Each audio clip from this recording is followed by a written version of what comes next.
All right, the big news that everybody in the world of real estate is talking about, everybody outside the world of real estate is talking about, interest rates have broken 6% and the fallout from that because everything is going to change in real estate going forward. So we're going to talk about in this video what is going to happen, more than likely, what is not going to happen, more than likely, why you should not panic, but you should take notice because things are going to change. This is Steve, Malone Realty Group, EXP in the Atlanta area. Okay, so set the stage.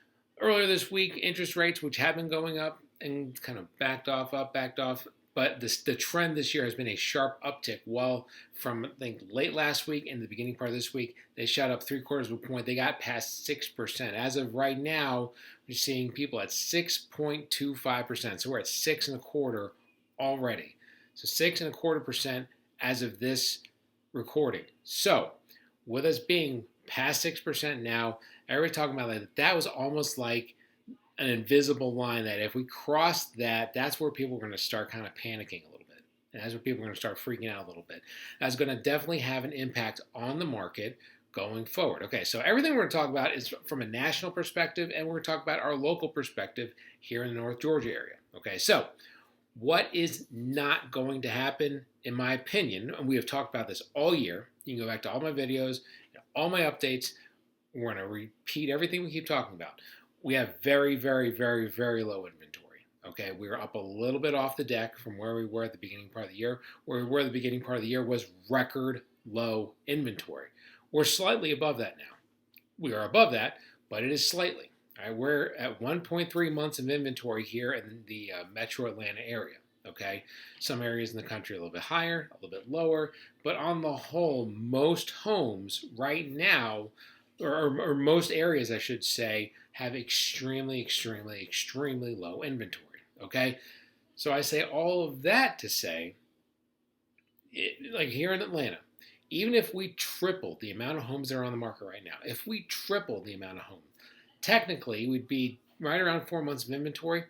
That's technically a seller's market. Okay, so we're not going to freak out about home prices crashing. Okay, this is not 2008, 2009 again. Okay, we've talked about it in the past. We had a whole boatload of houses. The housing crisis is what kind of caused the recession in that time period. And if you want to talk about it, we can talk about it. But the housing kind of pulled us into the recession. And this time it's a recession, but I don't think it's going to pull the housing in because the housing is very strong right now because there's not a whole lot of homes. Supply and demand. Now, supply is way down, and we're going to talk about that in just a second. Oh, excuse me, the demand is way down. We're going to talk about that in a second with all the interest rates, but the supply right now, still very, very, very low. That's going to keep the home prices in check and keep them from going down. Now, they're not going to go up 20% every year like they have been. That's okay. It's not supposed to be like that. In an average year where things averagely happen and nothing exciting happens in the world, home prices go up like 4 to 5% every year. That's what's supposed to happen every year. Even in quiet years, even in like garbage years, the houses on average go up 4 to 5% every year. You might have a hiccup where it goes a little bit, but on the whole, home prices just steadily go up. Okay? So we say all of that to say we're a long way from being even there. Okay? But we're not going to be at 19, 20% again this year. We're going to be somewhere like 10% or so, like year over year. We talk about January to January, where the home price is going to be. Which is still high, but not as high as it has been. So the supply is still very, very low. But the big thing that's going to change over the next couple of months is the demand. 6% interest rates will kind of do that to the market. Okay, so an increase in interest rates, buyer fatigue, home prices being super high. A lot of buyers are priced out of the market. A lot of buyers are just flat out tired. They have buyer fatigue. It's a thing. We talk about it all the time. Buyers are done. Okay, I've worked myself personally with buyers who have just walked away because, you know what, we're not ready to do this right now. We'll come back in. Even if it's, crazier to do it later or it's going to cost more to do it later, right now, we're done. So it's a thing. Buyers are pulling out. There are going to be fewer buyers. That's right now. We're recording this on June 15th, okay? We still have about a month to month and a half left of the school shopping season before people are back into school, as school starts beginning part of August. We tell our people we want to be under contract mid to late July because we've been saying it all year. Once we get to mid to late July, all bets are off as far as what's going to happen in the market, and we're starting to see what's going to happen, what the trend's going to be. Now that we're at 6% on the interest rates, and they're probably going to continue to climb. Are they going to get to 7? Well, we're going to have to see. I mean, it seems like a logical solution right now because the rates are just going to keep going up. I don't see inflation being, curbed anytime soon. So we're likely going to end up somewhere close to 7%. So the rates are going to keep coming up. But people need houses. And historically, while 6% is not a great rate compared to where we've been in the last 5 years, historically it's not a bad rate because we've had some crazy rates over the years. I say all that to say, a lot of buyers are pulling out. And once we get past the school rush, I think a lot of buyers are going to go quiet. So what does that mean? I think you're going to see a lot of houses that go on the market. A lot of sellers are still trying to get crazy amounts for their house. They're going to see what their neighbors down the street got back in April. Their neighbor down the street got $100,000 over asking price. Their neighbor down the street got 80 offers. They're going to see that and they're going to say, it's time for me to cash in. That train has sailed, so to speak. The train's gone out of the station. Okay, we're not getting 80 offers on the house. We're not getting $100,000 over if it's a $300,000 house. Okay, now in some areas it's still a hot price point or still a hot market if it's the right price point, things like that. For us locally, we're talking about areas like Alpharetta, Suwanee, Buford, Roswell. I mean, you get a house that's 300, 400 in those areas, it's going to go pretty quick. But you're talking about a house further out that's priced at like 600, 700, be ready to sit and wait because you're going to be waiting for a while to sell that house. So what's going to happen once we get into late July, early August? A lot of people are going to pull out of the market. From a buyer perspective, a lot of sellers are going to go back into the market. I think we're going to have a pretty drastic increase in the amount of homes that are on the market. Okay, we're going to have some supply come back on. So you're going to have a lot of supply come back on, a lot of demand pull back. Does that mean the prices are going to come down? No, but the supply versus demand curve is so swayed right now, it's just going to bring it a little closer to reality. It's going to be a little closer to kind of average, so to speak. Okay, so it's going to allow a lot of pressure off the market, which we need, and it's going to allow things to kind of stabilize a little bit. I think it's going to be quiet for a couple of months, then we'll have our typical fall market, which is seasonality, something we normally see. This is a normal thing. People are going to freak about it, but it's a normal thing. You're going to see a decent amount of closings between, let's say, September through the middle part of December, and then it's going to go ghost town again, probably late December through the middle part of February. You're going to have a dip. That's seasonality. It happens every year. That's not a crazy COVID year because I think the crazy COVID market is done. Okay. Now we just, I think that once we get into this fall and in the next spring, I think things are going to look a little bit more seasonal, a little bit more like what they're supposed to look, especially with the interest rates being where they are, with the instability in the economy being what it is, gas prices, things like that. So with all that, I really do think that if you're looking to sell your house, all right, so back up. I gave you the snapshot of where we are, where we're not, okay? So what are we going to do going forward if you are selling your house? Best time to sell your house is probably sometime in the next month to get a decent amount of offers, to get a decent price, to get it with the least amount of headache possible. Are the prices going to keep going up? Yes. Could you sell your house for more money potentially in November? Yes. But there's going to be less buyers. You may only get a couple offers. Of those offers, somebody may ask you to fix this and that and this and that they don't ask you for right now. They may put all kinds of stipulations. It's not going to be as easy to sell your house. Could you get more? Yes. Is there going to be less headache now or later? Now.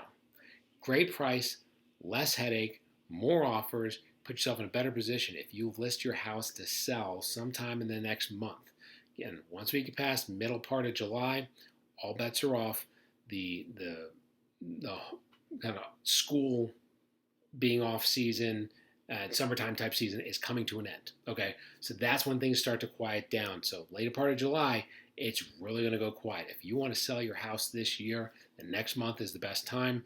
If it's not the next month, I tell my people usually historically maybe you don't list your house middle part of August. Like if you're moving and you need to list your house in the middle part of August, list in the middle part of August. Do it. But if you're doing it because financially that's a smart move, I say maybe wait till the middle part of September. Wait till after Labor Day. After Labor Day, that's when you jump in. Okay, but you're going to have that lull middle of July to middle of September. Okay, so list your house now. Best time, second best time, sometime between middle of September, middle of November. Okay, if you're selling your house this year. If you're buying a house, my suggestion, if you can wait, I would wait till the later part of July, early part of August, till everybody jumps out of the pool. Get with a lender, like my personal lender that I work with, she provides a rate lock through her company. Give me a call. I can talk to you about it, have her talk to you about it, and kind of figure out that program that they have. That way, if it does go up, you have some protection. But well, what I would say is when we get to the later part of July, early part of August, you're going to have things go wide open as far as the number of, I won't say wide open, that's a little exaggeration, but they're going to definitely be a lot better than they've been at any point during the pandemic. Okay, so you're going to have more homes to choose from. You have a little more flexibility on getting an inspection done, a little more flexibility. If something wrong in the inspection, you can get that fixed. Things like that, things that buyers have not been able to do. Okay, so does a 7% interest rate, if we get to 7%, does that stink? Yeah, it stinks. All right, my personal home's locked in the low threes. Most people are in the twos and threes right now. I've got people I know that are actually in the low twos or even upper ones. They wouldn't refi for anything right now. You know what I mean? Because the rates are crazy. With that being said, grab the house now because the prices are going up. Okay, the prices will still go up. They're not going to go up 20% every year, but they're still going to go up 5 to 10% the next couple years. So if you're waiting 3 years to buy the house till the rates come down, the house is going to be much more expensive in 3 years. I say grab the house now, and if the rates come down, you refi. Or if the rates keep going up and you lock in right now, you locked in at the lower rate. Or if they stay where they are right now, and you buy the house right now, in 3 years if it's the same rate, then you bought the house 3 years earlier, and you have all that equity now. So no matter what happens, if you can financially handle it, grab the house now, then you handle the interest rates as they change down the road. Okay?